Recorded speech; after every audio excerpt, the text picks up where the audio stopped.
Okay, good evening, ladies and gentlemen. My name is Esetu Mangotwa, and I will be your host for tonight. I did ask around, and no one could give me a definitive answer as to when is the deadline to stop saying compliments of the new season. So as the host, I will take the liberty of saying compliments of the new season. Happy New Year to all BMF members and friends of the BMF.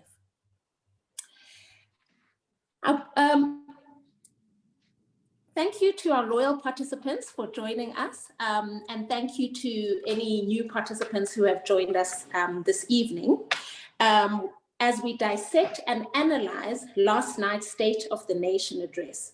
A historic SONA, many have said.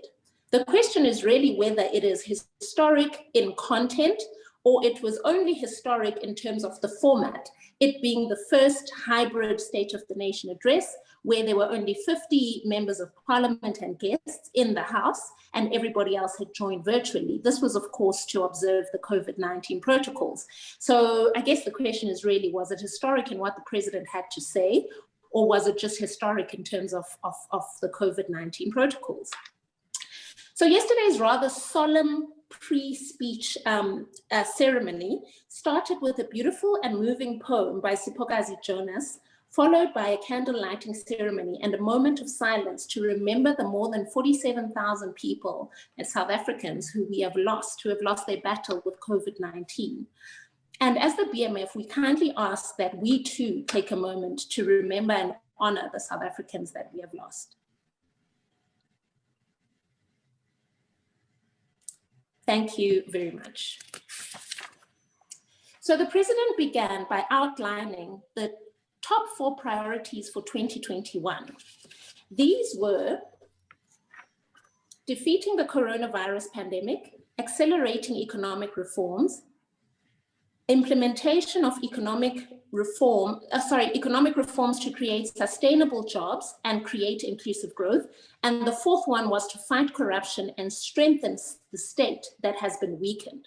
So I don't know about you, but I am a girl who loves a short and succinct plan. So I was already excited at the beginning of the speech.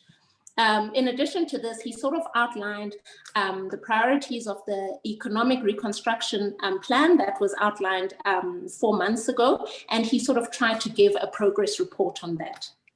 But ladies and gentlemen, tonight it's not my job to analyze the SONA. We have got 2 brilliant guests to do that. Our guests for tonight are Mr. Khaya Sithole, a chartered accountant. They always say that, Khaya, that you're a chartered accountant, so I'll also mention that.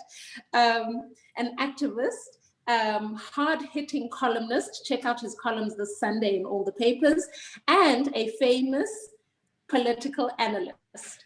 Our other guest is no stranger to these platforms or to the BMF, and it's our very own much-loved Deputy President, Tasneem Fredericks.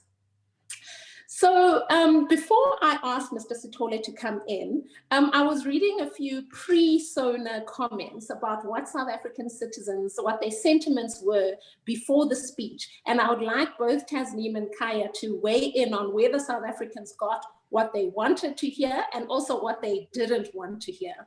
So some of the comments were, we don't have the luxury of dreams, Mr. President. We need a clear plan. Someone else said, the top 4 things we don't want to hear are quotes, poems, dreams, and shout outs to random citizens. And then someone else said, we need less talk on social compacting and endless consultations and summits, and we need decisive leadership. So I'd like Mr. Sithole and Ms. Fredericks to weigh in on whether South Africans got what they wanted and what they didn't want. And so without further ado, I really want to just welcome our first speaker for this evening, Mr. Khaya Sithole. Thank you. Sure. So thank you very much, Esetu, and good evening to everyone. And I think obviously the question of what a State of the Nation address ought to be about is an important one. And to some people, it simply serves as a touching base moment where the state comes back and says, at a particular point in time when you received an electoral mandate And in the South African case, it is a 5-year electoral mandate. These are the promises that we made. These are the commitments that we made. And here is a check-in phase where we're telling you what we've done in the preceding 12 months. So it's an important to view it from the context of a government as a program of action that isn't a 12-month program, but a much longer time frame. The reality, of course, is that we know that no 5-year time frame is stable enough for a government to simply say, well, whatever we said in 2019 is exactly what we're sticking to. There are far too many interruptions around the road, and perhaps there's been no greater sense of interruption than what we've seen over the past 12 months. So the reason it's important to know that is that there's already a pre-existing baseline, and the baseline is always going to be the commitments that are made in the manifesto that actually led to a particular political party attaining political power. That becomes a baseline which may be tailored and may be amended as time goes along, but it becomes the primary blueprint. And of course, if one has to then go back to the question of where we were in 2019, for example, you have a president who ran on the ticket that he was going to try and do whatever it took to sort of turn around the economic headwinds. And when you speak about the economic headwinds, they actually represent an intersection of multiple things, because when the economy is sorted, then questions around poverty, inequality, unemployment also by consequence tend to benefit from a much more robust economic compact that the country embarks on. And of course, the question is, have we done much progress in fixing those? And now the answer is that there are two possibilities there. There is a reality that we have to ask ourselves the question that long before there was the declaration of the pandemic by the World Health Organization in March last year, were we on the right path? And if we were on the right path, can we then attribute any interruptions that we've seen since then to just a pandemic? Or is it reflective of a state that was already struggling to really live up to the promise that it had made in its manifesto? And I think the answers to that are a mixed bag. Clearly, there were things that we had already identified even before the pandemic hit, that we're not on the right path in relation to doing this. And of course, that then becomes the prism from which we must analyze and evaluate a president and an administration's performance. And I think for me, when I started listening to the speech, I was hoping that beyond the fact that everybody knew he was going to open up by saying that 31 years ago, Nelson Mandela walked out of Victor Verster prison with the promise of great things to come, and we've spent the past 27 years failing to live up to that promise. The issue here was that the speech had to be centered around the people that have probably been most at risk, most victimized, or at least most exposed and exploited by what has happened in the past 12 months. And we've been lucky enough in that in the past 12 months, by the state saying proactively that there are people whose economic circumstances are so fragile, they need a form of assistance and a form of intervention, which came in the 350 Rand grant system. It literally said that the state is acknowledging that its pre-existing mechanisms are inadequate, they're not sufficient. So for me, the key issue was that if he could frame the speech around talking about the people for whom the system wasn't working, because remember, the people that are participating or benefiting from the 350 Rand social relief program are people that were excluded from the system in multiple ways. There were people that are outside the formal employment net because they were unemployed by definition. And there were also people that are outside the social security net because they were either above the age of 18, which means that they didn't qualify for the pre-existing social and foster care grants. And they were also below the age of 65, which means that they didn't qualify for old age and pension or even disability grants. So this speaks to an audience of people for whom the system hasn't been working long before the pandemic hit. And the question that had to be interrogated is, now that we've identified that they exist, now that probably for the first time in history, we actually have data that tells us where they are, who they are, and what their realities are, what are we doing about them? We do know that last year in April, when the government said we're going to offer this form of relief, at that point, absolutely nobody, and not even the president, no one in the world sort of knew how long the part of the pandemic was going to be and how deep the impacts were going to be. So of course, it was always going to be a moving target to say, in the interim, while we still know that at least for the next 6 months, a solution definitely will not come, this is the relief that we're going to give you. And of course, as we've moved on and we're now approaching 12 months and we still know that the solutions haven't been found because the vaccines have not been rolled out and we're still seeing high infection rates, it means that those people whose vulnerabilities we've already acknowledged are still in need of assistance. So for me, that was an important thing to be able to say that the support is going to be extended. I think obviously in relation to that support, there was always going to be one of two answers. It's either you go for wide support, which means that you give 10 people a rand each, or you go for deep support, which means that you give 2 people 5 rand each. And of course, in the South African context, the view that was taken back then was that we wanted to offer the support to as wide an audience as possible. So nobody's unaware that 350 rand is inadequate. Nobody's unaware that 350 rand just doesn't go far enough, but it at least stretches to touches as many people as the system can essentially reach out to. So that was one highlight for me, in that at least the state said that, you know, we extended this for 3 months.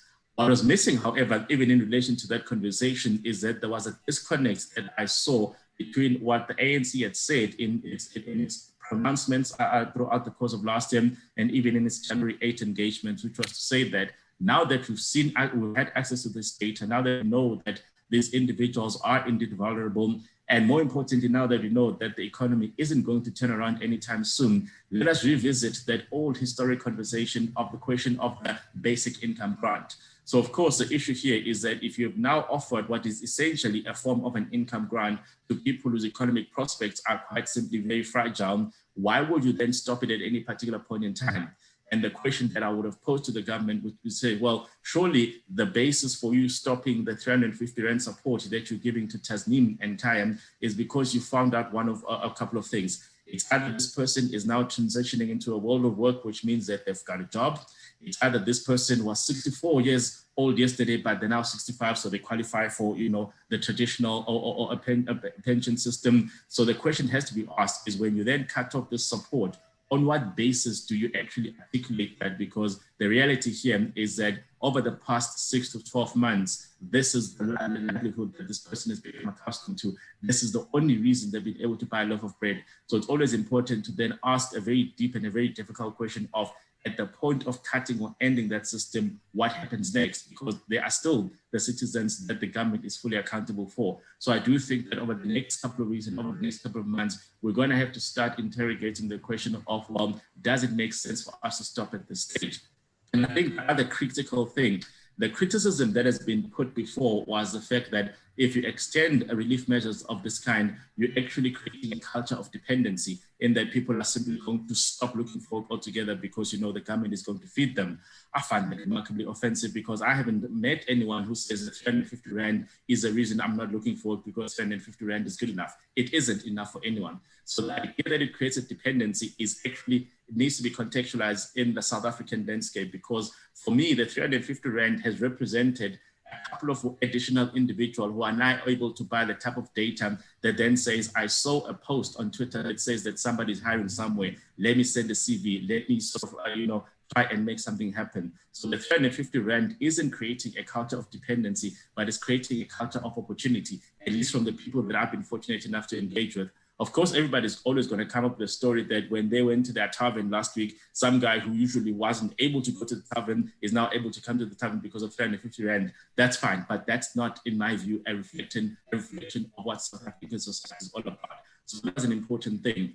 I think obviously the secondary question, I suppose the overriding question of yesterday's speech was a question of how are we progressing in really dealing with the pandemic? And I think, unfortunately, the speech came at the back of a very bad week for the state.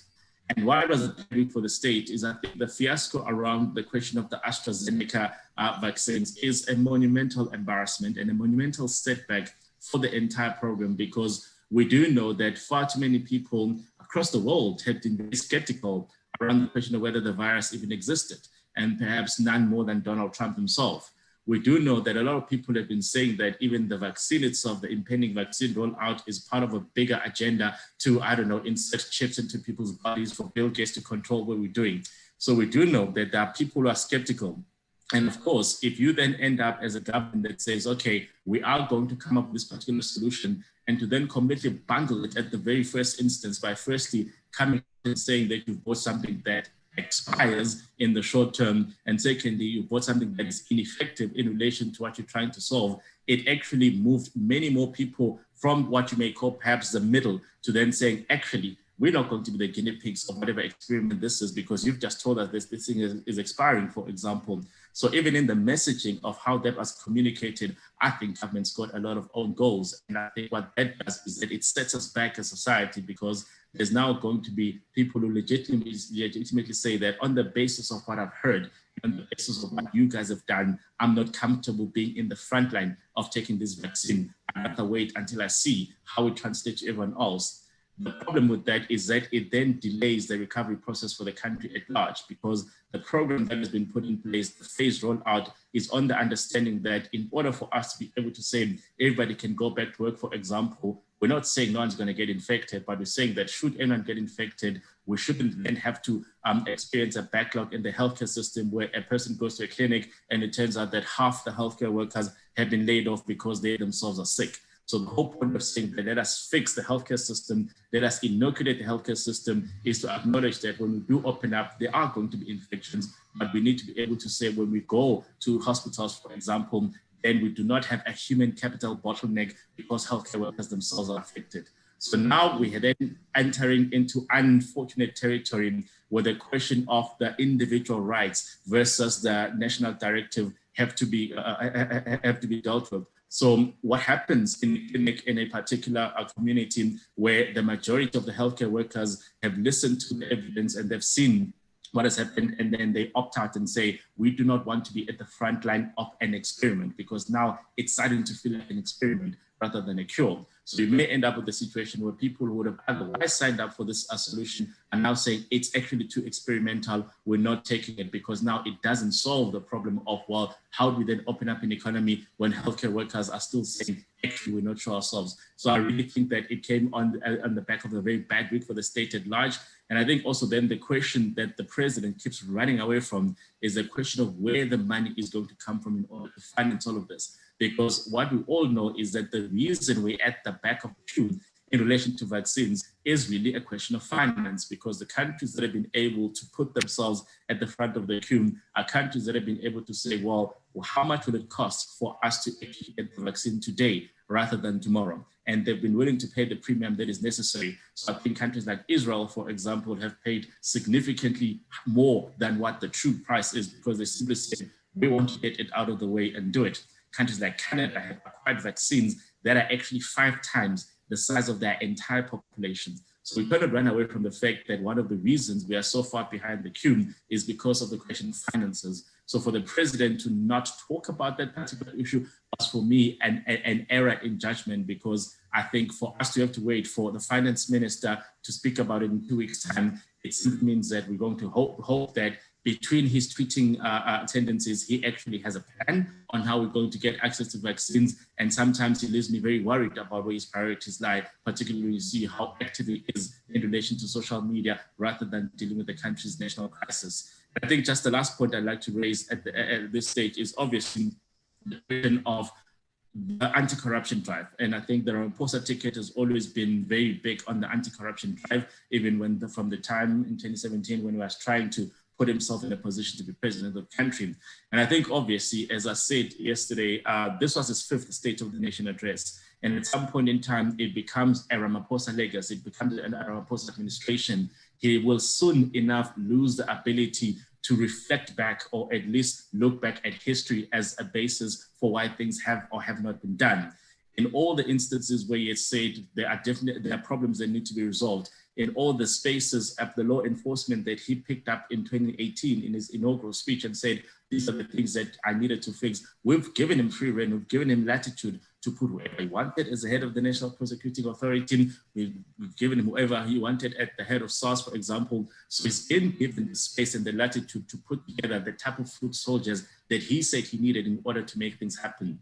Now the question of why things are not happening is a relevant question. It's a valid question. And for as long as he avoids tackling them head on and saying the reason these things are not happening, a lot of people are going to start losing a lot of the goodwill that he had when he started, because I think the country had been so bruised by the upheavals of the administration. They're willing to give him the best chance possible.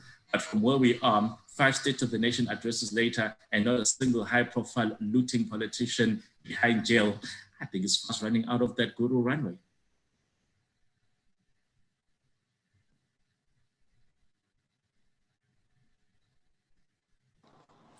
Right. Wow. Thank you very much, Mr. Sithole. So, I mean, a couple of things that you said. I liked what you said about, it was very jolting when you outlined who these people were who needed the 350 grant, and the fact that previously we knew they were there, but we couldn't locate them. We didn't know where they were located, who they were, what their circumstances were. And for the first time, we're able to find them and understand that they don't qualify for any other support mechanism. And therefore, it's true what you're saying about what happens after the 3-month extension to those people.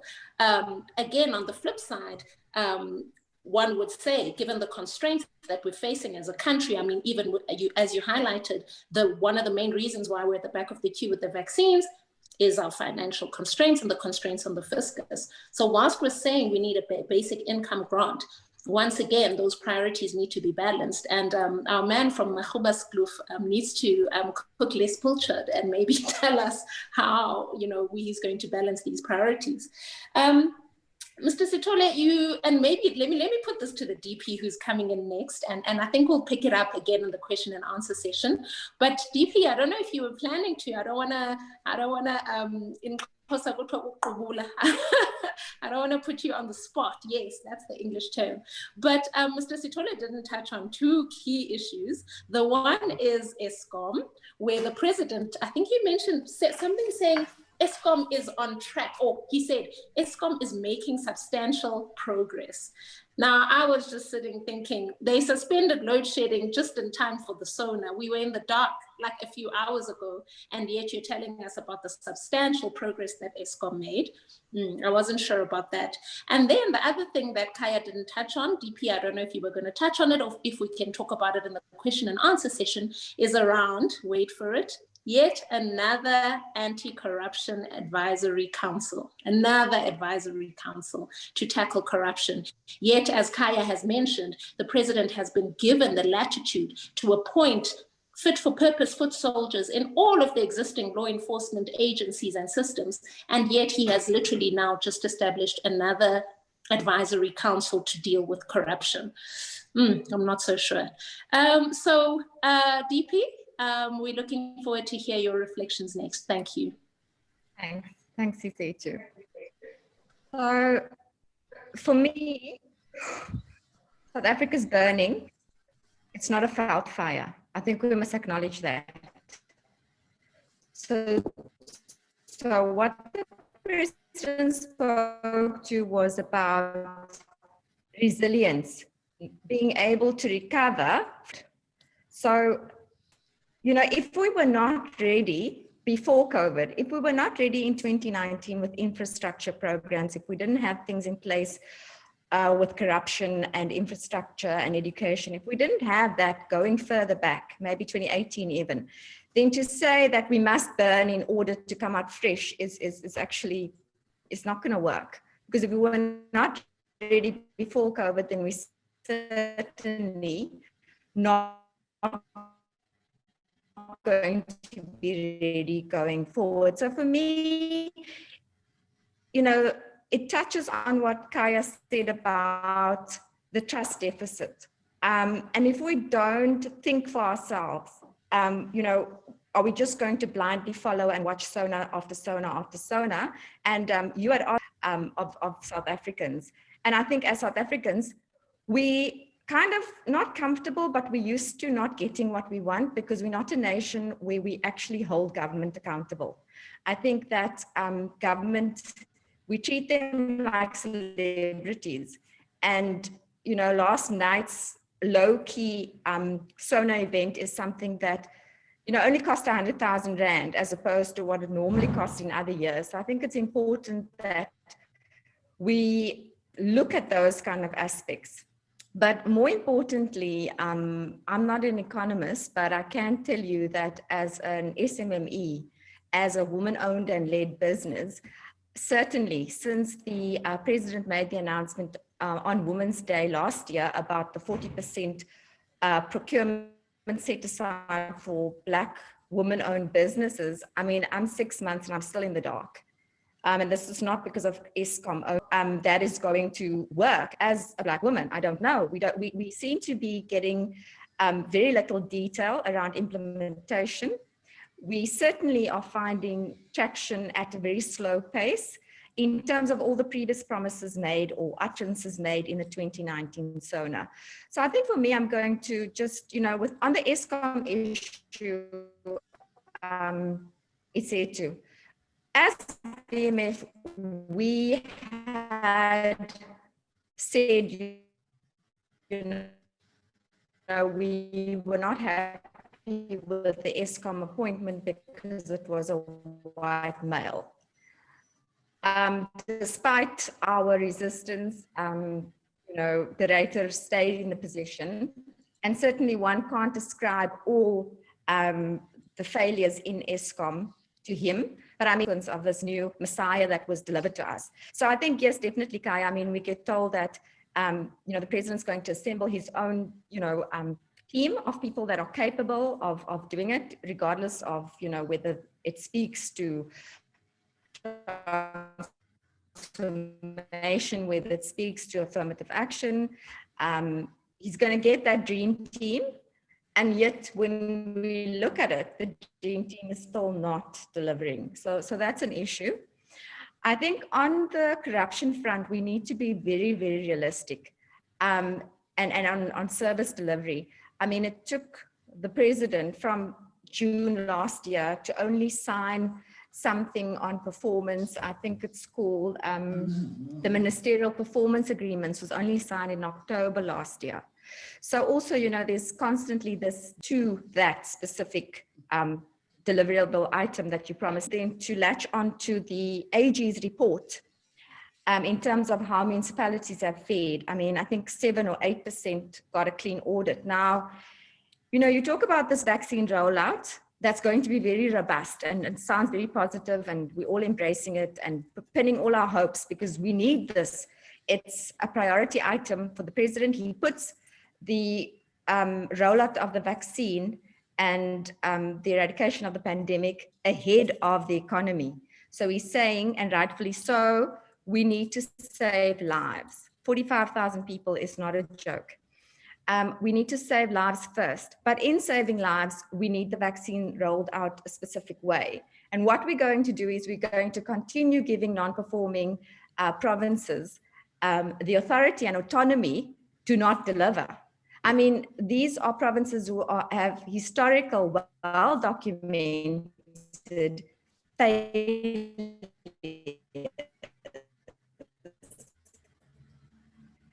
These are municipalities that the AG have said do not have clean audits. And I worry then in terms of how you match, this rollout going to work in an environment where there is so much corruption and an environment that can't even produce a clean audit. So that is quite concerning. I also, want to tie that in because we can't escape from the fact that we have an ANC ruling government. And so we need to look at that when we look at how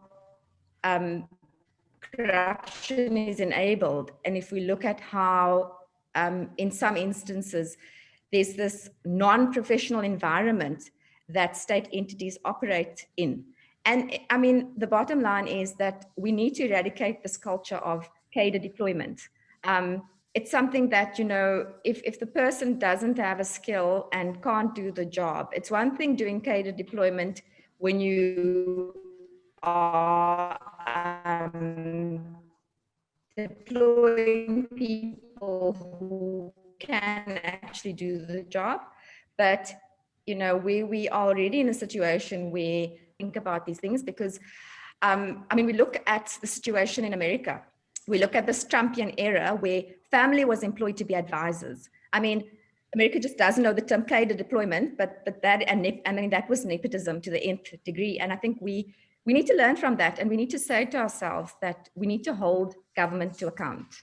We certainly, whether or not people get prosecuted or land up in jail is secondary to whether they actually get prosecuted, and whether the judiciary and the law enforcement agencies have the teeth to take that first initial step.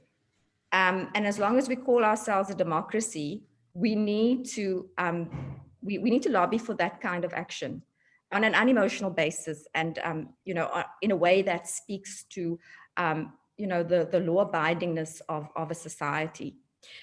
I think also, if one were to focus, so the one issue I raised was the woman issue, because that's personally important to me.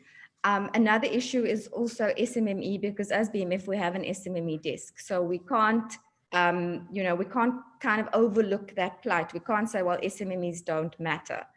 And I think that for SMMEs specifically, the loan guarantee scheme didn't work. So there was this, this talk of compacts with business, and part of that compact being banks coming in and assisting, delivering what government can't do. So government backs the money that they give, and the risk is decreased in a sense. And yet they apply the exact same principles as if we were not in a COVID environment, as if we were able to operate through level 5. A lot of businesses defaulted on payments, so your ITC score was impacted. Your ability to deliver, because you were not paying ordinary citizens, not CEOs who were earning 300 and 400,000 Rand a month. You're looking at people earning as little as 7,000, 10,000, 12,000, saying to these people, so what the banks did was, you would say, well, I need 400,000 over a 3-month period to sustain my business. And that's like cutting it. That's just operating costs. And they would give you 200,000. So by implication, they meant you must either, let staff go, you must either pay staff less 50%, you must renegotiate your lease to pay less. And then at the end, you also need to pay them back. And yes, the interest rate, one of the good things that came out of the COVID-19 stimulus, or rather SOB's intervention, was that we are now operating in a very healthy interest rate kind of situation, where we are seeing low interest rate and making affordability of housing and acquisition of vehicles more accessible to largely lower to middle income people. And I think definitely what Kaya said about, missing the audience, the 350 Rand, if you have a priority and you're trying to move away from the triple ills, I saw in the SONA speech that the president spoke about, he had now grouped poverty and hunger. So if you want to look at eradicating poverty, you need to create employment, and poor people ordinarily will go hungry. So the eradication of poverty and hunger, the 350, will assist, like Kaya mentioned in the examples that he gave. And then to say, well, as good news, we're going to extend it by 3 months, only, because we're still in the COVID environment, is I think that's something that government needs to look at in terms of a long-term view, and say, can we rather just have it permanently? And I think, 3 weeks time, we're actually going to see if what was said in the SONA is going to be given teeth to in a budget speech. And if there's going to be enough money to speak to the continuation of the 350 Rand. I also know that with income tax, government is trying not to increase personal income tax. And so I can't understand that there's not going to be a shortfall, that there's not going to be a deficit. Where do we get the money for the vaccines from? We also we're not told. So if government is not going to take us into their confidence, they may have these amazing plans, they may have these very legitimate and detailed oriented actionable items that they discuss in cabinet. But if they're not going to take us into their confidence and tell us what exactly it is, we have no option but to assume that they don't have any plan, that they actually don't know what they're doing. And I think that, again, is a bit of a scary thing to think about, because we've hit rock bottom. People that are poor have just gotten poorer. The president spoke about closing the inequality gap through Black economic empowerment, transformation initiatives, all of those things. But, again, how does that translate when we look at the landscape? Has anything changed for Black professionals? Does government give Black professionals support? Are they actually ensuring that on the, on the farming side, I mean, that there is, measures to ensure the success of Black farmers.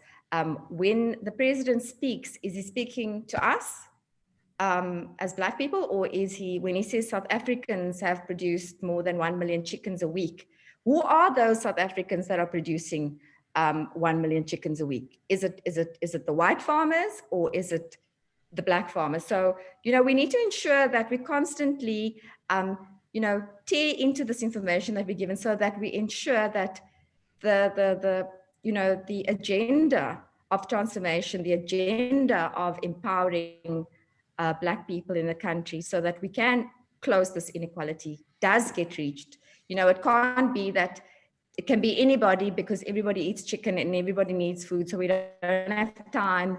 We don't have an environment that supports the advancement of Black people. And so we can't deal with that now because we're in a crisis situation. We're going to shelve it for now. So I think that's the sentiment that we continuously get, that Black people are just not given the kind of support, the kind of attention, the kind of engagement, the kind of will that we as the people have in the ruling party to deliver on the things that they say they're going to deliver. So definitely, a lot of talk and no real, to me, decisiveness on the doing part. I think education, there's somewhere in the SONA, the president mentions that in a week from now, there's going to be a list from the Department of Home Affairs on the critical skills needed. And I think that's going to be important for BMF to have a look at and to engage on with our members to say, well, this is what we need. We can't have universities full of people studying law if at the end of their degree, there's no work for them.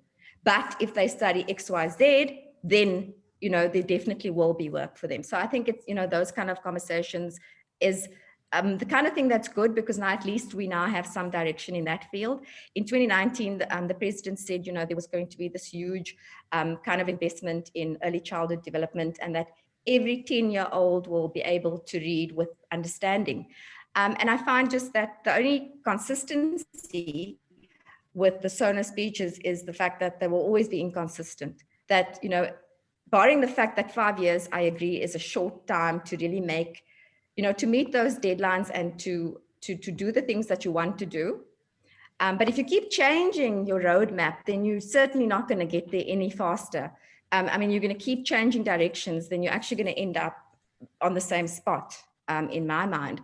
So I think, government speaks about continuously educating and upskilling it's the civil servants, for lack of a better word, in government.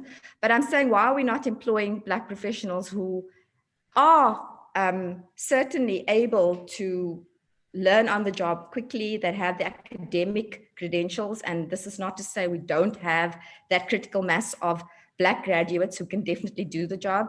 It's almost like government intentionally hires people who don't make the cut, and then they say, well, now we're going to send you to a school of excellence in government so that you can now better yourself. But there's got to be entry requirements. There can't be a lowering of the bar, because that makes it difficult for Black professionals who are excellent to get in. Because now that person can't just, they're just going to operate in an environment of mediocrity until, whenever. So I think that, we definitely correct in thinking for ourselves. And certainly not that it must be a government bashing session, but we need to be realistic. We need to lobby towards the kind of, what are we going to hear in the budget speech in 3 weeks' time? If we don't make input now, are we going to wait for, the monopoly on garlic to be lifted? Because to me, it's not an important issue. To me, we need to, look at crucial big ticket items and exhaust ourselves in terms of, these are the problems and these are the practical and realistic kind of outcomes that we can expect. So for me to speak, for 30 pages on, what we're going to do and what we've done, but we haven't yet implemented, I think that government can just really be honest and save us this long virtual online session and just in 5 minutes say, look, guys, we are so, we're so screwed now because there's no money. We just want to tell you guys there's no money. So we're definitely not going to be able to address this for this reason. The money that we do have is X amount and we're going to need to raise. So there's a lot of, in the SONA, there's a lot of talk about commitments, investment commitments. It's like pledges. And we all know what happens to pledges. So on the night of the gala dinner, everybody puts up their hand and they pledge 10 million Rand or 20 million Rand or 50 million Rand. And when you phone them on Monday, they don't answer their phone or the phone goes to voicemail and they don't come forward and actually deliver on the amounts of money that they say they would have given. So I think, we must deal with facts. We must really, as a nation, demand from our government that they start being more factually based, that they are able to give us information based on empirical evidence, backed with statistics, backed with numbers. And Iseto, those are my remarks. I'm mindful that we still need to have an engagement in terms of allowing members to come in. So I'm going to stop there. Oh, thank you so much, DP. I think for me, some of the things that you highlighted are around, and I'm in the agricultural industry, so this is something that made me get thinking as well, is, we were told that due to the poultry master plan and the amount invested in the industry, that there are farmers now who are producing an additional 1 million chickens a week. And I guess the question really is about that. Is that the establishment, the white commercial farmers who are now tapping into that additional stimulus, or is that affecting development farmers and up and coming entrepreneurs who want to break into the agricultural industry? And obviously agriculture has been highlighted as one of the industries that have a very big potential for growth, and especially off the back of the rains that we've had over the past 2 weeks. So I think agriculture will really prop up the economy, but it needs to be the right people benefiting from, there needs to be an equitable benefit from these government stimulus packages and master plans. I think as somebody who runs her own legal practice, who is, an entrepreneur in the true sense of the word, I think you highlighted some of the challenges that are felt, very acutely on the ground, in terms of, even with some of these relief measures that are offered, you go to the bank wanting X amount, they give you less than that. And so you then have to see what to do. And often it might mean laying off people and, just trying to keep your business afloat and trying to survive. So I think thank you for that perspective. And then I think you also highlighted the need for BMF to really engage and really interrogate some of the things that are said, as some of them may be very superficial, but once you start to pull them apart and interrogate them, you might actually not find something that you like in there. And so, as the BMF, we need to really demand accountability, and we need to engage actively in these speeches, in these promises, in these summits, in these master plans, etc. So thank you very much to the Deputy President of the BMF for her inputs. Ladies and gentlemen, I'm going to take questions. If you have questions or comments, please put them into the Q&A. I'm going to start reading. I think I'll take 3 at a time, depending on how detailed and long the questions are, and then we'll give our panelists an opportunity to respond.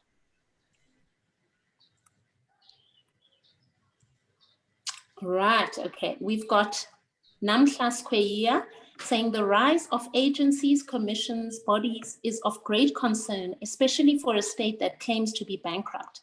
My question or comment is, does this mean our president and his cabinet have no confidence in their government employees' capabilities?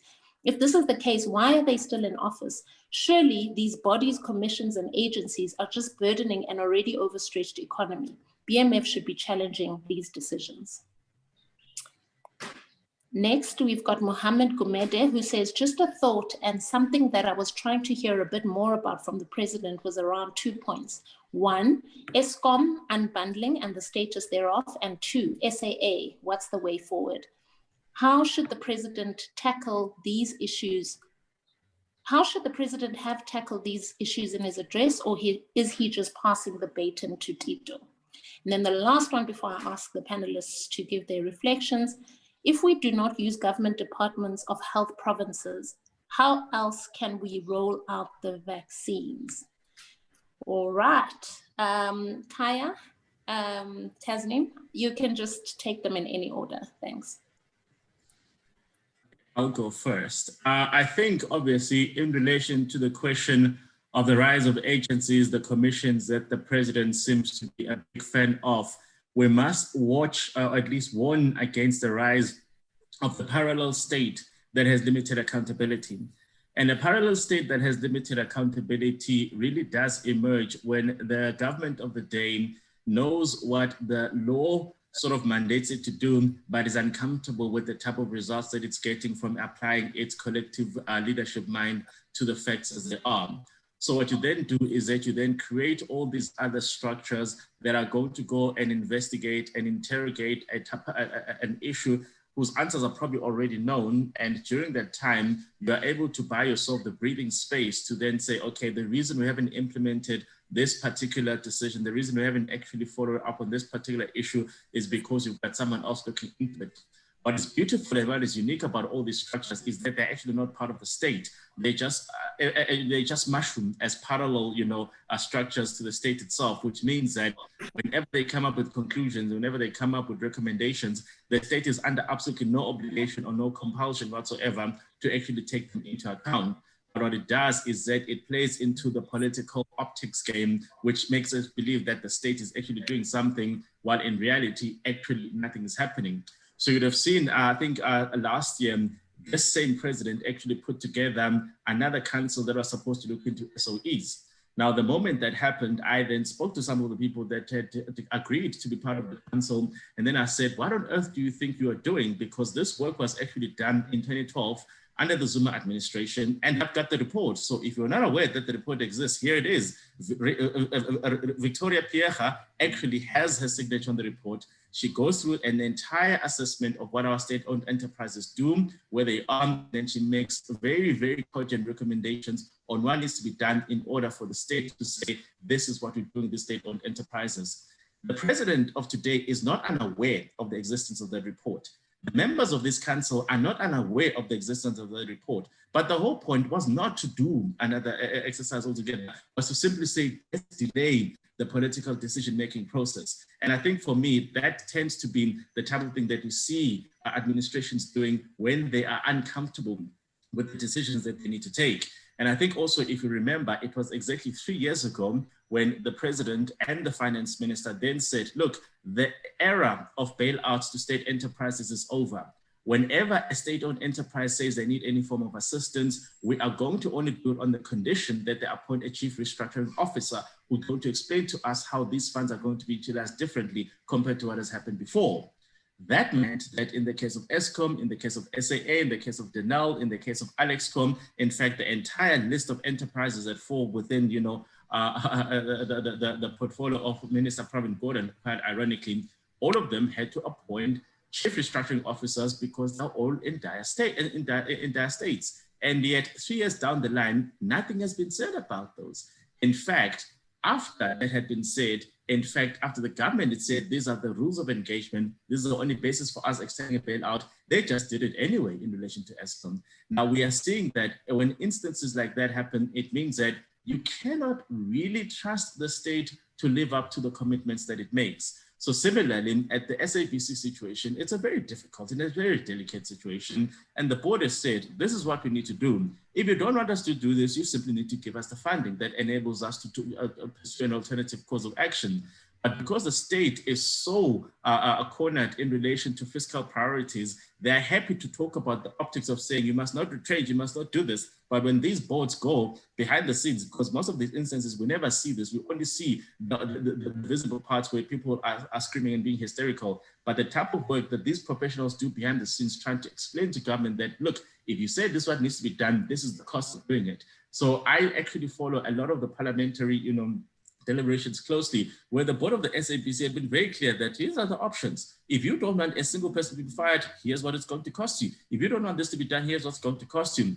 The government ignores that. The finance minister is busy tweeting away. And then suddenly, when the board says, now we're going to implement, suddenly the politicians have got a particular interest. And then you have to ask the question, well, why now? Were you not aware? So even in the SABC situation, I thought it was remarkably dishonest of the government to give the impression that the SABC board had ambushed them, because I've been observing them engaging in this process for the past 18 months. It took them 18 months for them to come with the final list of the restructure that they wanted to put in them. But suddenly our communications minister seems to have discovered overnight that something was happening at the SABC. So what they do is that they pit the system against the electorate. So suddenly you think that the only people that are going to save us from all these boards of directors that are trying to condemn us all into unemployment is a particular politician, but it's completely untrue. That's not how these things work. So unfortunately, this current administration's reliance on these commissions and all these parallel advisory councils speaks into the fact that critical decision-making remains elusive. They do not want to make the difficult calls, particularly because the one thing that is unique about the position that they've taken when they say they want to lead an entire country is the understanding that the country is a conglomeration and an intersection of many different and competing interests. So this idea that you're going to try and please everyone, it quite simply is impractical. It is impossible. If you decide tomorrow that you want to raise business taxes, for example, business is going to be legitimately pissed off because it's an additional cost to them. But if the purpose of increasing taxes is to then say, we're going to redirect those taxes to ensuring that many more businesses can be created because we've got an economy that's working, then that's a type of trade-off that you need to be able to explain to people. So somebody's going to be aggrieved today, but if the overall intention or if the overall social compact makes sense, then people are willing to bear the grudge. And I think what this government is retreated into doing is to simply say, we are not in a position to alienate or piss off anyone. So let us not do any of the decisions that are going to piss off anyone. And the fact of the matter is that every single decision that happens at state level, every single decision relating to governments is going to piss off one person in one form or another. And the role of a president, and especially one who markets himself as, you know, a very good negotiator, the role of a president is to simply go and sit around the table with all these people and saying, Tasnim, I'll take that from you, but I'll give you that instead so that Kai can have this, but Kai, you have to give Tasnim this. That is the entire point of government. And I think what we've seen is that the government has just decided that they can't afford to alienate anyone, so they don't make the difficult decisions that are necessary. And of course, what this does is that, unfortunately, it kicks down decision-making down the road. And by the time critical decisions have to be made, it's not 10 employees that are at risk, it's an entire workforce. The SA Express situation is a classic example of that. The SAA example is a classic illustration of this, in that long before we got to business rescue, people had said, well, we're at risk. If you want us to save this business, this is the price to pay, this is the cost you have to make. And the government, particularly the Department of Public Enterprises, has always been adamant, you will not fire a single person. And then 3 months, 6 months later, the same board comes back and says, well, the reason, well, now that you denied us the right to sort of restructure it 3 months ago, it's now 10 people at risk, it's now 100 people at risk. And as you saw, SA Express, SAA, it died because decisions were not being made. So I think that is unfortunately something that we have to tackle. And if the government thinks that it can get away with creating parallel governance systems, that opportunity is fast disappearing, because we are now looking at every single thing that they do and we're calling them out. Yesterday, the president speaks about a National Anti-Corruption Council. The country doesn't need an anti-corruption council. Exactly 7 days ago, the SIU came out and said, these are the people that stole the money during the COVID-19 process itself. You do not need anyone to advise you what to do, because guess what? The law already exists that this is what you must do with this. But the president then decides on the Monday morning that he's going to write a love letter to us telling us how shocked he is and how corrupt the people in the civil service are. And I looked at that newsletter and I said, well, I'm not sure which country he lives in, because maybe he doesn't read as much as we do, or maybe he doesn't observe as much as we do, but we all knew that this was going to happen. He apparently was caught unaware. So I think it's those types of frustrations that really just are becoming too explicit and just too overwhelming for us as citizens, where we have to ask, where on earth is the leadership?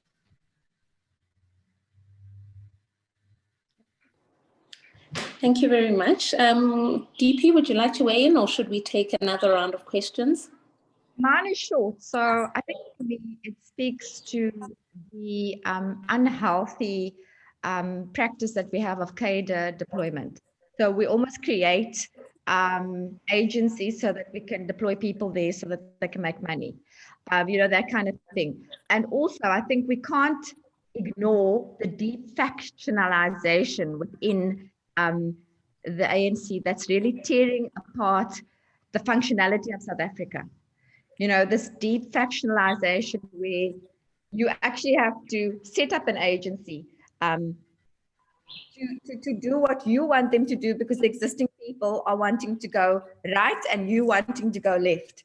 So they're not going to walk with you. So you now establish your own people again, and you give them the work to do and arrive at the conclusion that you want or that you think is going to be best for the country. So I think it speaks again to ill governance. It speaks to ethics again, and really to have a corruption council when we have a SONA commission costing us R1 billion. And nobody's in jail, like Kaya said, but it's costing us, you and me, Seto and Kaya and everybody else listening who pays tax, to fund that commission. And then we want to have another commission and another parallel organization and another council and another this and another that. We really can't. We already got a judiciary system. We use that there, and it's strong. So yeah, I think that for me is the only add-ons to what, and I agree with everything I have said. So yeah. All right, ladies and gentlemen, you can also raise your hands. So I'll take one more round of Q&A, and then I will look at the raised hands, and you can actually just ask your questions yourselves. So I'll go to Letu, who says, Letu M, are we going to have a statement about corruption in the office of the president? Letu, you being a bit controversial there. I see. Don Mtetwa, what practical steps will the BMF put forward when government defies efforts aimed at the transformation agenda? It's not enough to monitor progress, but how do we get involved as members of the BMF to make sure these steps are effectively implemented? DP, I'm taking the liberty to allocate that one to you. Loa Zimzuzwana says, would increasing state employees' salaries not stimulate the economy, as most of that increase would be used for goods and services? About 32% of the increase would go back to the state as tax, 15% as VAT, 22.5% as GEPF contributions, and the rest used for goods and services that stimulate other parts of the economy. An interesting one, Loazi. I'll just take this last one. So DP, can you take the one of the BMF? Kaya, can you take the one about the state employees' salaries? And then I'm going to read one more to you, Kaya. Question to Kaya. Makaula, do you agree with National Treasury that the South African economy will recover to over 3% growth rate in 2020? And what do you think should be the fundamental role of organizations such as BMF in the quagmire that the SA economy finds itself? Okay, this time I think DP, can you come in first? Okay, so look, there have been, as BMF, we've had a lot of, and I know everybody has webinar fatigue.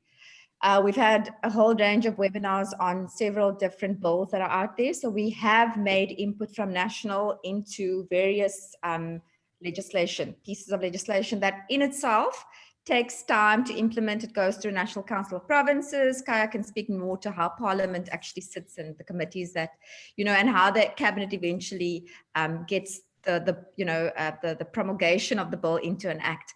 So definitely as an organization that lobbies for the advancement of the Black manager and also the Black middle class, because I think that's an important aspect. If you look at what is the buffer between the very rich and the very poor, it's probably, barring Kaya and yourself, it's the rest of us, that are really middle income people. We're just professionals. We're not celebrities. We earn X amount per month. And if we're a small business, sometimes we earn nothing because we need to pay salaries. So I think, in that regards, definitely if members feel, because when you say, what is the BMF going to do? What are you actually saying? It's you saying, as a BMF member, as a friend of the BMF, as a partner of the BMF, as a Black South African in South Africa, what am I going to do? So you plug into the BMF and you tell us, we engage with our members, we engage, and we've got the network to get the attention of the president. We have the network to get the attention of corporate South Africa, we have the network to get the attention of ministers and DGs amongst each other. You know, as people who work closely with these people, you can get an appointment, you can get a meeting. So it's that, you know, that we don't make a solid, we never arrive at a conclusion before we've gone ourselves as the BMF through a process. I also want to highlight that we do have a litigation fund. We have embarked on we did the we had asked for certain documentation, we had our lawyers write letters. So there's that avenue as well as BMF. If we're absolutely frustrated, we go to court. You know, it's not something that we want to do because we don't know in untransformed judiciary what kind of outcome you're going to get. And I mean, this is just the reality and the nuances of living in a South Africa like we do. So I think that to me would be, you know, how do we get more involved? We write to the Minister of Finance and say, well, this is what BMF would like to see in the budget. SONA spoke to XYZ, how are you going to implement? How is your budget going to be? So that he is guided in terms of what he's going to say, what is going to be highlights, because that's driven by us. So, well, as Black managers, this is what we want to see you talk about, not what you want to talk about. That's what we want. Type of, Thanks, DP. Kaya, can you come in on the issue of state employees? That's quite a out of the box thinking there. And then as well as the growth rates on the economy.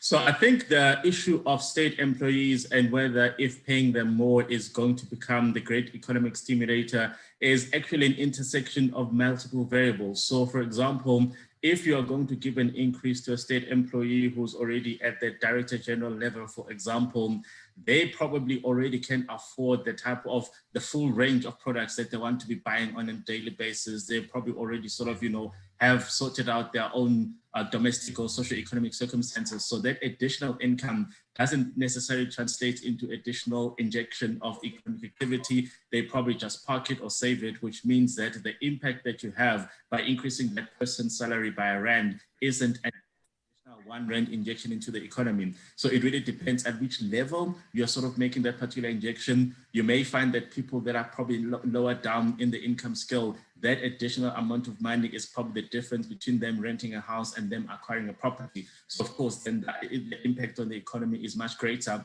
because when we then look at the house price index, you can see the impact of you having given them that additional salary. So it's just an intersection of multiple variables. But I think also, obviously, the other key issue that a lot of people tend to deliberate on is the question of whether the state should be a primary employer or the state should be a primary enabler of business to become employers. And we do know that obviously the state itself in its capacity as an employer has got a ceiling, because there's only so many departments that you need. So at some point in time, if every single classroom has a teacher, then you would not need additional teachers. So there's always going to be an organic system that the state reaches, simply because it has to be able to run an administration based on what the country is. Business, on the other hand, has got far greater freedom to then say, well, 10 years ago, we didn't have a type of business, we're going to create it, we're going to do it now. And obviously what you want to be able to do is that you want to be able to unleash as many businesses as possible. And the data that we have indicates that it's not actually big businesses that are the engines of the economy, but it's the small businesses that are able to say to you and I, hey, it's a holiday season, come and actually do a temporary job, for example, because now suddenly that business is far more nimble, it's far more able to then say people can transition in during times of demand and transition out during times of low demand. And that is a much better stimulator of economic activity. So we should be able to support those small and micro businesses that are able to tap into the very deep resources of our economy. Because I think the other important thing that we must highlight is that everybody knows that the big businesses are not located in Matatiele, they're not located in Anongoma, they're located in the economic hubs, which means that the people that are sitting in a corner in a township, for example, aren't the people that, if there's a demand in this particular institution, they can readily transition in because they're so far removed geographically and especially from those spaces. But you want the business that is within the community, the car wash, to be able to say, hey, it's Easter weekend, And all the guys, all the people from Durban or Cape Town are in the community. So therefore we need 3 more hands on deck. We need 5 more hands on deck. Let us employ you during this time. So that flexibility and that fluidity in giving people access to the economy is far more important than trying to then, you know, support big businesses which have reached a particular saturation point. And the reason we also talk about that saturation point for big businesses is that that saturation point isn't just a question of numbers. It's also a question of the ability to afford automation. So sometime last year, Standard Bank came out and said, look, we are going to close down a few branches. And the reason we're closing down the branches is that no one is going there anymore. And the reason people aren't going there anymore is because, well, every Standard Bank customer now has an app on their cell phone. So the type of things that they were going to the branch to do 3 or 5 years ago, they're no longer doing them anymore. So that you'll find is something that happens a lot with big business. I think our traditional small scale businesses aren't at the level where they can jumpstart into that type of automation that then says they no longer need anyone. So they probably still are a much better fit for the type of society that we have. And the reason I say it's a much better fit for the type of society that we have is that we have to acknowledge that unlike advanced countries, first world countries, where everybody's got access to data and everyone's got access to cell phones, South Africa has got an education deficit where far too many people just don't have the skills to begin with. South Africa has got a connectivity crisis where literally for some of us, when we say I'm going to the Bundus, it means that, guys, I will not be on WhatsApp or on Twitter for the next 2 weeks because the network just doesn't work. So because that's a reality of where we are, we need to then be channeling economic opportunities towards the reality of where we are rather than where we wish to be. And I think sometimes we get that link a bit broken and that we go and, you know, ride on this bandwagon of the things that work well in the communities where literally every single person can say, I've got access to free Wi-Fi, at least to all the public resources. So there's no need for me to pay an additional amount to log on to the Department of Labor's website to put on my CV there, for example. So that's what other countries are, that's why other countries have done. We're not at that stage yet, so we need to be responsive to the issues relating to the people that we live with. So I think those become important things. So yeah, I don't think it's a singular solution to simply say increase the salaries of civil servants because they themselves form a small part of the economy. And I think the multiplier effect isn't as great, particularly when people are at different levels of income scale. That's the one part. I think the other question that was raised is, will the economy grow by 3%? And the answer is that the economy will probably grow by more than 3%. But that's not the question we should be asking. The question we should be asking is, when we say the economy grows by 10%, for example, what is the baseline? Because what we now know is that last year, Stats SA had this great dilemma where suddenly the data that they were producing was meaningless. And the reason the data was meaningless is that, remember, for example, if you're talking about employment data, Stats SA has a multi-pronged approach. So one of the things that they do is that they go knocking on doors and during the middle of the day. And when somebody opens the door, they will ask the question, why are you not at work? And if the answer is that I'm a pensioner or I do not work, that forms part of the data that they have. So some of the surveys that are household-based are those types of surveys that you have. Then there are surveys that are workplace-based. So they would go to a place of employment and they say, okay, talk us to how many people you had in your workforce last year. Has there been a change? Has there been an increase or a decrease? So because that's how the data was collected, last year's data was compromised by the fact that whenever Stats SA came knocking into people's houses, everyone was there.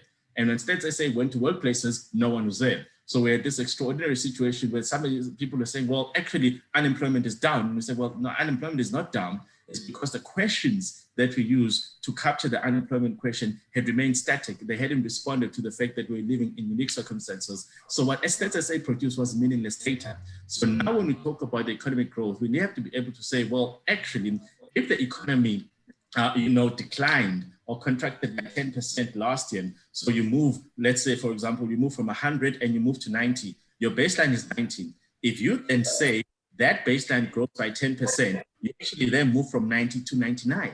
So over a cumulative period, you're actually still worse off. And that is the type of thing that we need to be able to sort of understand very well, in that when we then say in 2021, if 2021 is going to be based on 2020 being the baseline, that is a misleading statistic because 2020 was compromised by the fact that we were living in extraordinary times. So I'm very cautious about the data that we're going to be seeing. I'm very cautious about how we interpret the data because, as we know, politicians are going to ride on this bandwagon. They're going to come out and say that the economy is growing by 5%, but the economy hasn't grown by 5%.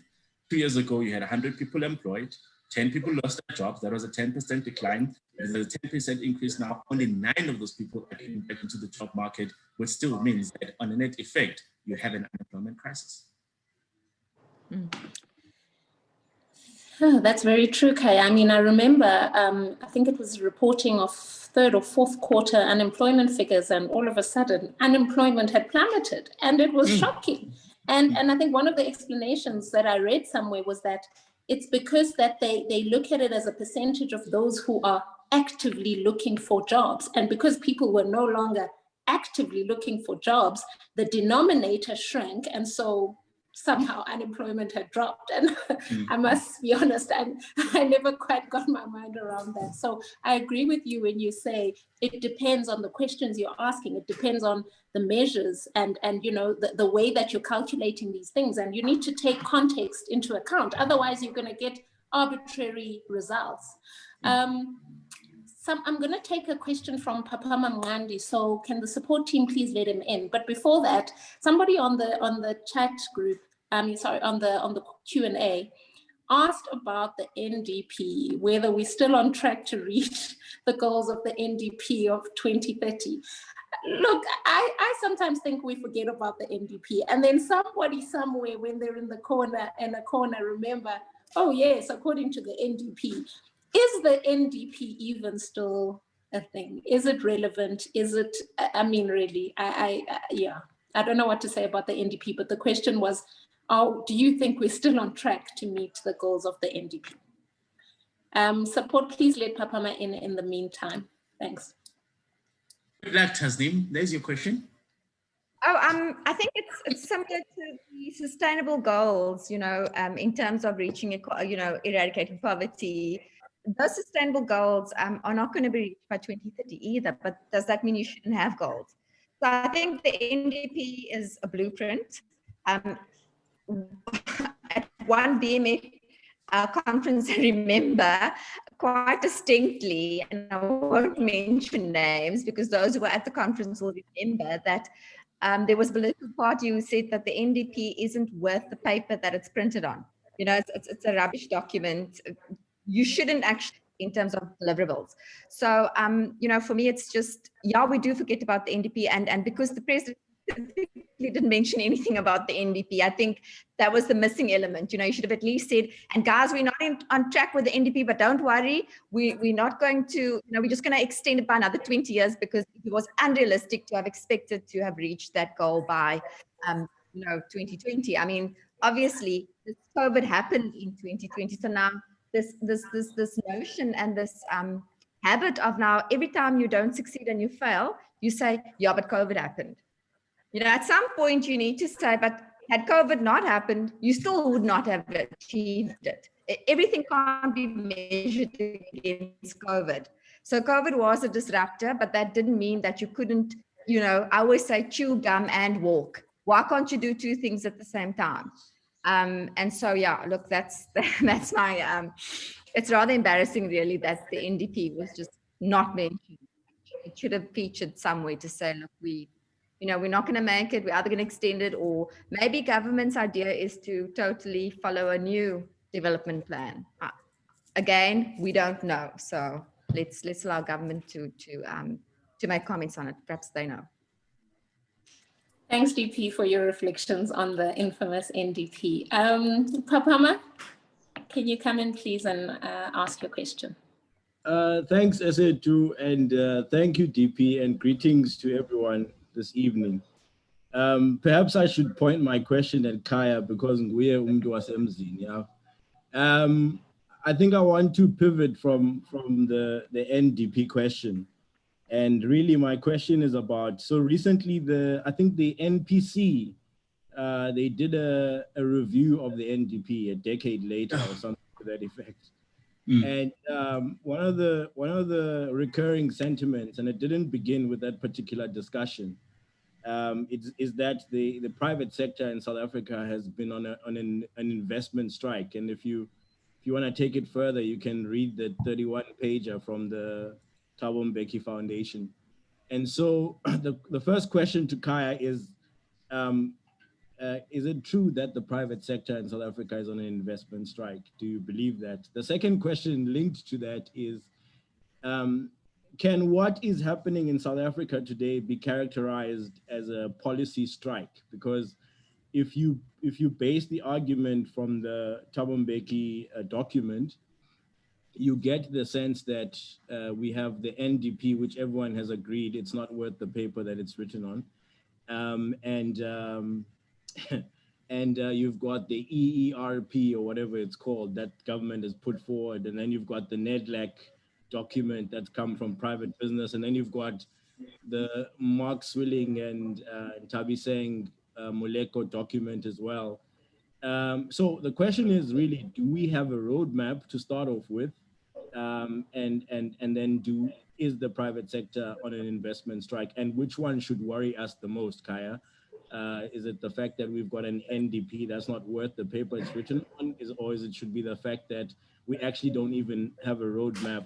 I heard the president last night muttering something about NEDLAC, but is there really a NEDLAC consensus that he's basing anything on? So my most important question here is, are we seeing the emergence of something that can be called a policy strike? Thanks.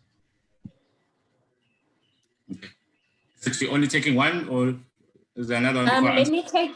Let me take two. There's also Lozondi, who's got a question.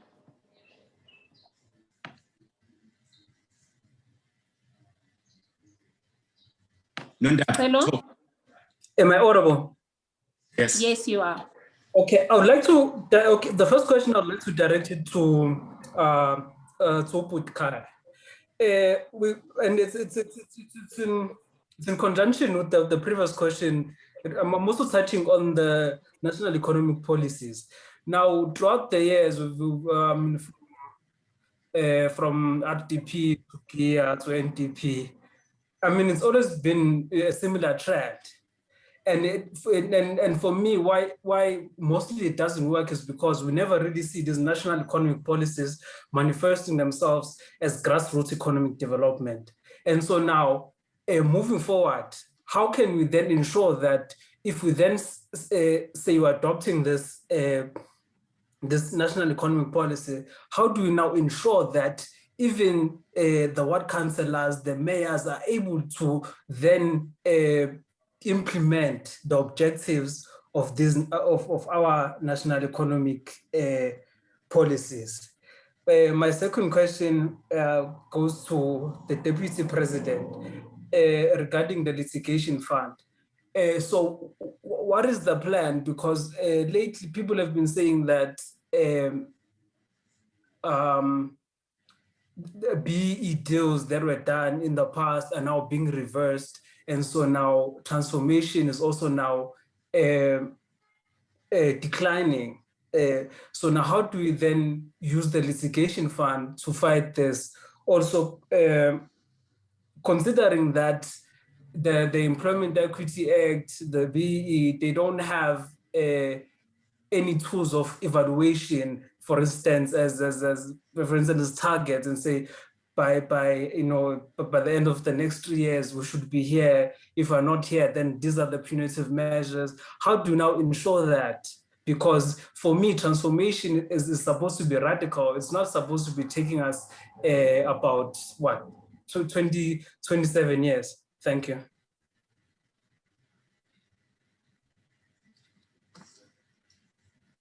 So did I go now?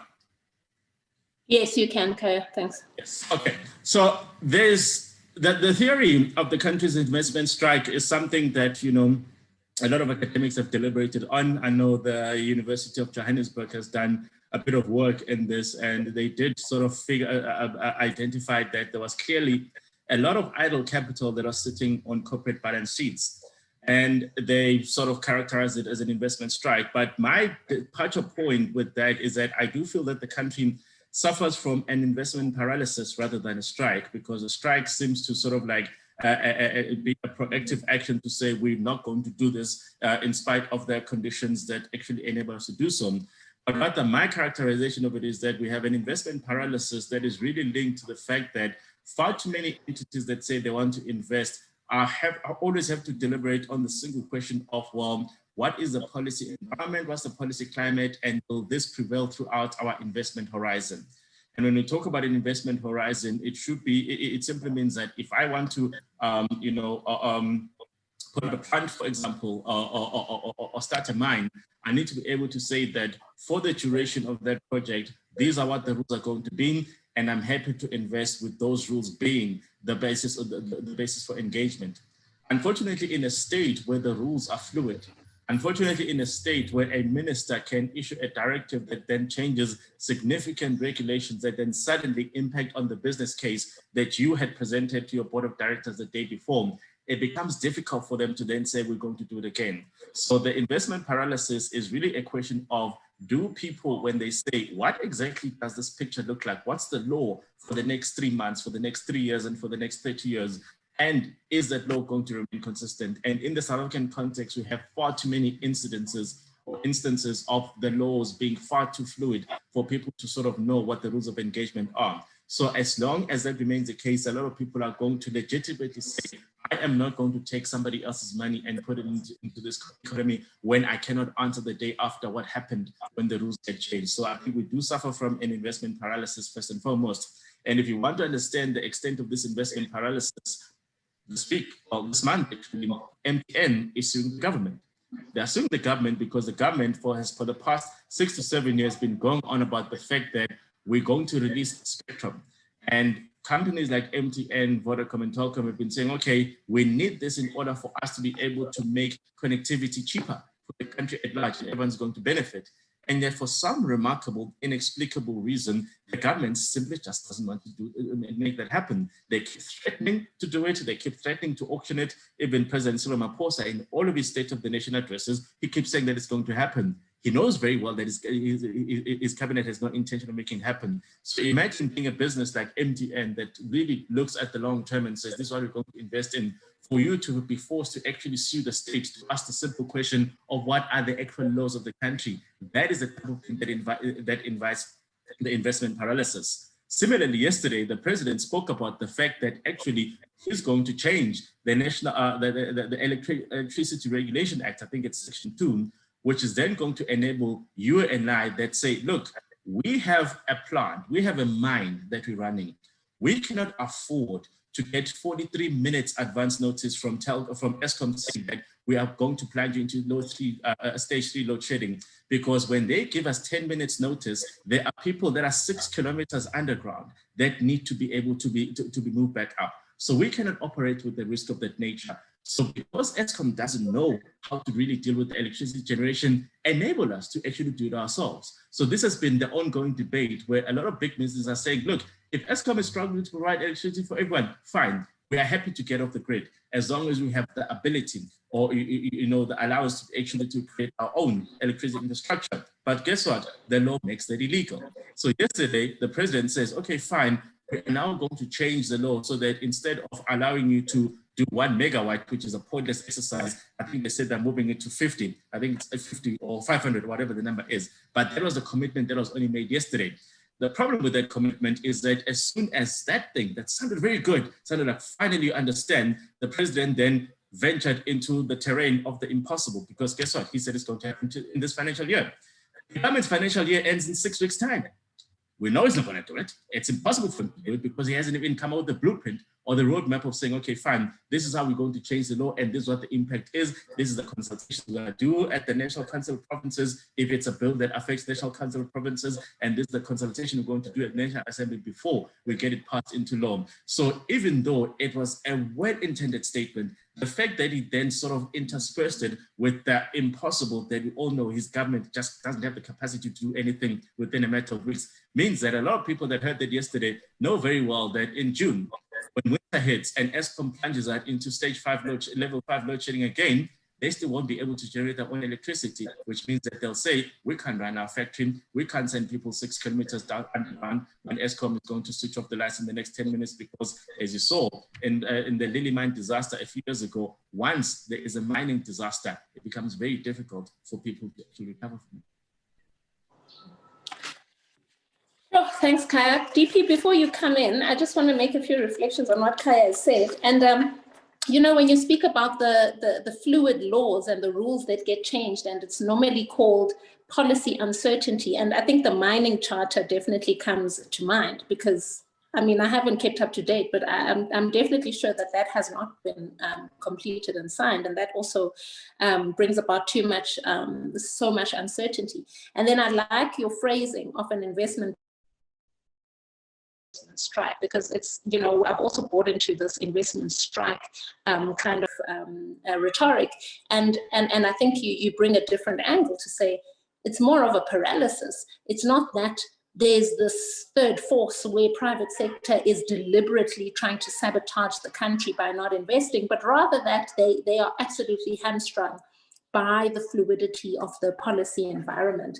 And then when you spoke about Eskom and the ability for big industries such as mining to generate their own power, it reminded me of something the president said, where he said a historic social compact, or historic Eskom social contract, has been signed in December 2020 with government and social partners who are going to take actions collectively to meet the country's energy demands. There we are again with social compacts. I'm not 100% sure what that really means, but that's what he said. And I'm not too sure about all of these social compacts, as they tend to amount to naught sometimes. DP, I think we had a question around the litigation fund and around, how transformation, etc.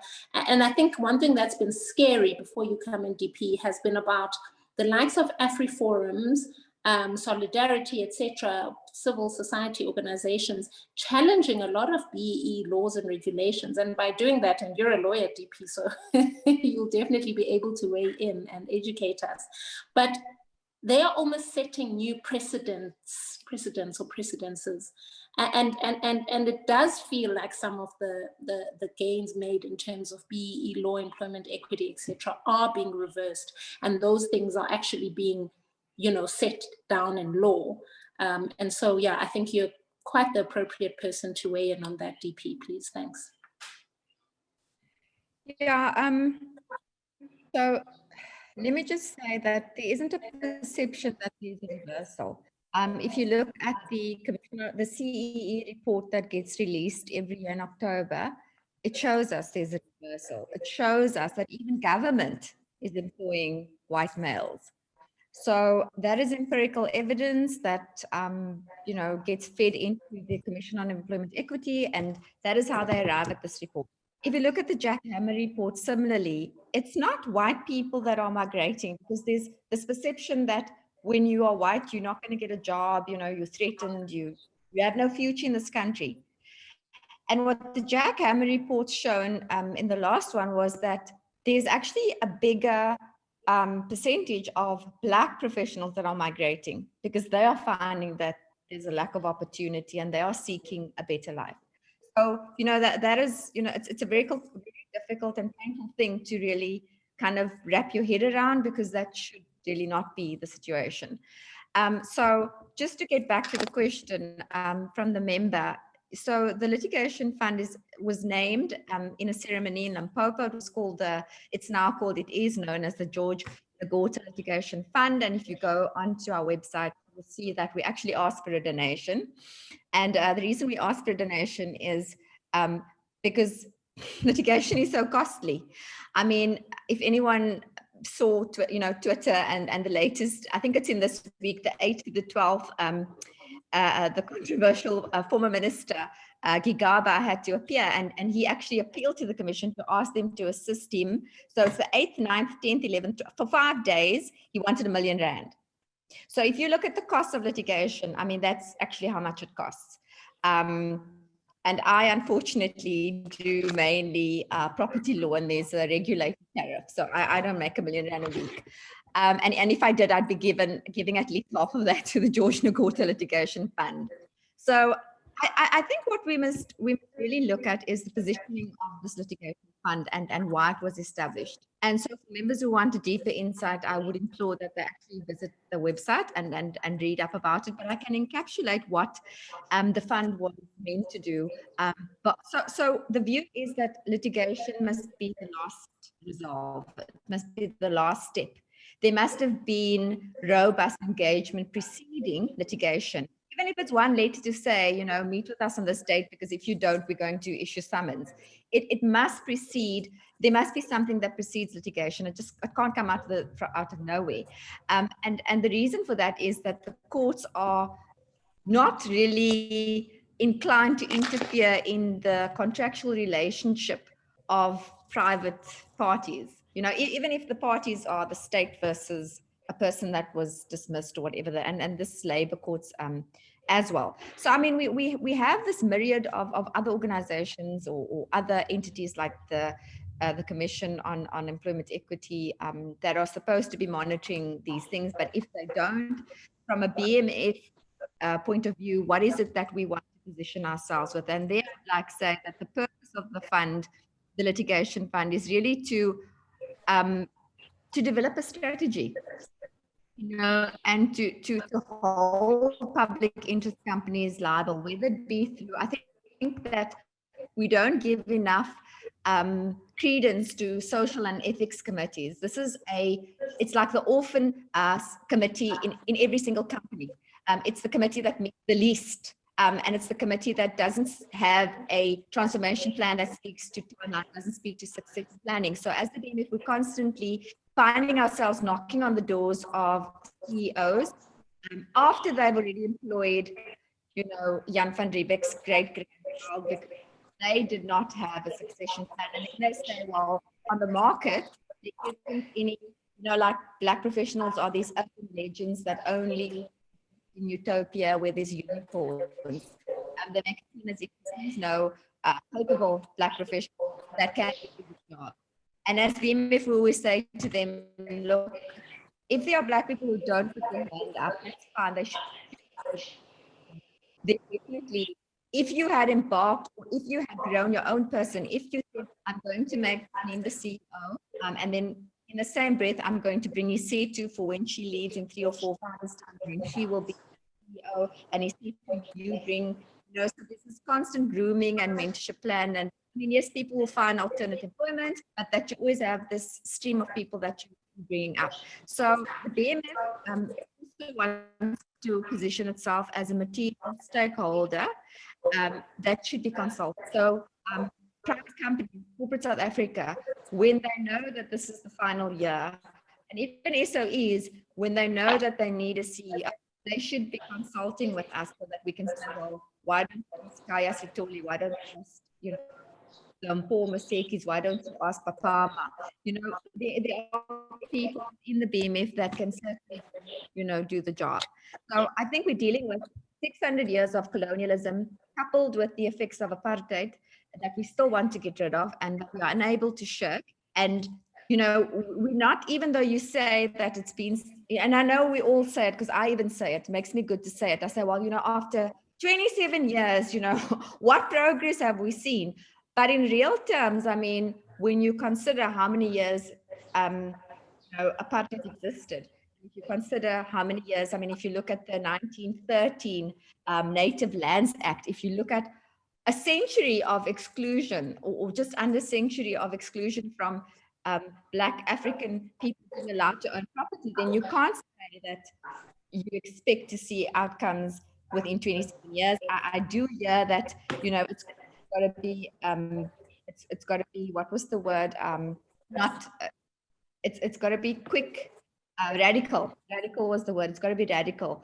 You know, we had this whole talk about radical. It was a thing in the ANC, radical economic policy, and simply because you put the word radical in front of a plan doesn't actually necessarily mean it's going to be radical, and we need to consider what radical means in terms of the reality, in terms of how we're going to achieve what we want to achieve within a reasonable time frame. So the time frame may not be radical if we say within 5 years, but it could be radical if we say within 10 years. So I think context is important. I don't really want to add much more because I know that we've gone over time, Iseta, but I just want to add as a conveyance, as a property law person, I saw that there was a question on the smart city, and even that, you know, we're looking at the apartheid spatial plan. I mean, government is now touting the smart city as, you know, the new Ulysses. It's just this new dream place that everybody lives at. But when you look at the township economy and when you look at what is being done to enhance the township infrastructure, you have many townships that still have one entry point and one exit point. And you're finding that white businesses like Mr. Price are putting up containers to make it more convenient for the Black consumer to now no longer take 2 taxis to get into the urban areas to buy their clothing. They now come into the township through that one entry, put up the put up the container, and now people can come there, shop easy, and walk home. But what is that doing in terms of uplifting, the township economy? Why are there no similar partners? Why is government not intervening? Why is the Competition Commission saying, you know, there's something wrong with that? Whatever it's supposed to be something. Government should be supervising and saying, this is not like what you're doing. So, yeah, I just want to say that we really need to, government has placed absolutely no emphasis on looking at the continued segregation of the townships in relation to how they're building outside of the township. That infrastructure, in many townships, you still have roads that are so narrow, you can actually only drive 1 car at a time. So it means that 27 years later, I'm saying it again, they couldn't even build a double lane, which is ridiculous, to be honest. But yeah, I'm gonna end there. So perhaps Kaya wants to make more comments, or maybe we can take some more questions. Yeah, DP, and unfortunately, in the interest of time, we actually only have time now for closing remarks. I don't know if you want what you've just shared with us to be your closing remarks, but you're also welcome to. Are you good? Okay, she's giving me the thumbs up sign. Mr. Sithole, I think if you can make closing remarks, we've got a lot of comments, we've got people's hands up, and I wish we really could just keep on engaging, but we have to stick to the time limit. So Kaya, if I can ask you just to give us your closing remarks, and maybe what should Cyril have said yesterday? You know, what would you have absolutely made you very excited to hear yesterday? Yeah, maybe if you can share that with us as you make your closing remarks. Thanks. You're on mute. I think we probably can use one of the questions that has been put in the chat by Sandisa Oliphant, who says, as a mother of 2 boys, I'm seriously concerned about the future that awaits my sons. And I'd like to ask, what are the 5 things that the government needs to do today to avoid a bleak future for our kids? And what role should civil society play in turning the situation around? And I think that probably is a taboo question that haunts a lot of us as citizens, because I think as Tasneem mentioned earlier on, let's face it, those of us that are on this particular call have probably been able to get a foothold on the economic ladder of the country, which means that even during the worst of times, we're still going to be able to explain where our next loaf of bread is coming from. And most South Africans are not in a position to answer those questions. And I think obviously, if we're now trying to ask ourselves the question of where we think the country is going to be in 5 or 10 or 15 years' time, it's difficult to see any of the government's current programs of action being sort of earmarked towards saying that this is the place where we want to be in 5, 10 or 15 years' time. I think the question that Sandisa is raising are questions that we hear from the diasporas, where people are asking the question of what is the blueprint for this country? And in the absence of an answer to that, we are all going to be condemned to a lifetime of economic servitude.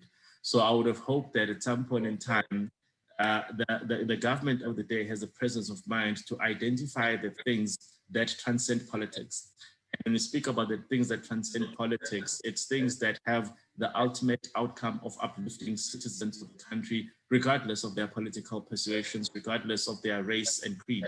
And these are the things like the education system for us and the efficiency of the labor markets. And I think once you sort those things out, a lot more people are going to be able to say, look, the government is working in one way or another. And I think the definition for most people of a government that is working is that people need to be able to look around the immediate environment and look at the primary intersections with the state and say, look, I'm happy to pay my taxes because I can see that yesterday across the road they didn't have electricity. Today they have electricity. So I think government sometimes underestimates the sense of solidarity that citizens share with each other, in that we are very happy to be able to hear that there's a school in an area where a school didn't exist before. We're very happy to hear that somebody who killed somebody else has now been held to account and been arrested. So we have to fund the police force. I think sometimes when governments do not believe that we actually want the best outcomes and they simply think that it's all a game of politics, it's actually a lost opportunity. So I would have hoped that at some point in time, even this president needs to be able to identify the type of issues that transcend the political chaos of the party that he's a member of, because, dear God, it's very chaotic in there. And he sort of puts together a legacy that says, whatever my party decides becomes my fate in December 2022. I want people to be able to say that only when Cyril Ramaphosa was in power did X, Y, and Z happen. And unfortunately, 3 years down the line, I cannot take a single box that says this is the result of the Ramaphosa legacy.